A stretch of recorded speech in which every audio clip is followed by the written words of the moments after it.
শুভ দীপাবলি সবাইকে।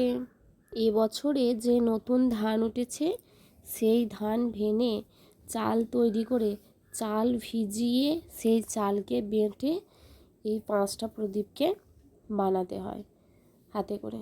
দিয়ে এই 5টা প্রদীপকে সলতে আর তেল দিয়ে এটাকে জ্বালাতে হয়। দেখতে পাচ্ছেন কীরকম ভাব জ্বালিয়ে নেওয়া হচ্ছে। একটা 4টে মুখ করতে হয় আর 4টে প্রদীপ আকারের শেপ দিতে হয়। এটাকে বলে ধুন্দুলি পোড়ানো। এটি কালী পুজোর রাত্রে করতে হয়।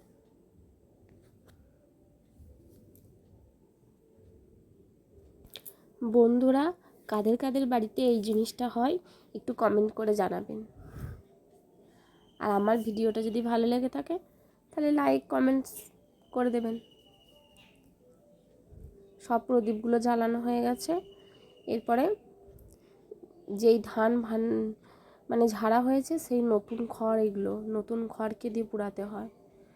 এই নতুন খড়গুলো পুড়িয়ে তার উপরে একটা একটা করে সব প্রদীপগুলো দিয়ে কিছুক্ষণ ধরে এটা পুড়াতে হবে।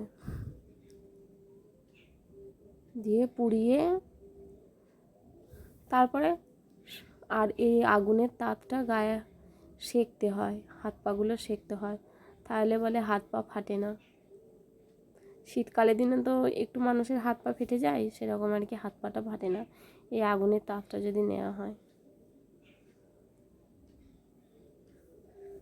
এটাই হচ্ছে ধুন্দুলি পোড়ানো। কাদের কাদের এই নিয়মটি আছে জানাবেন।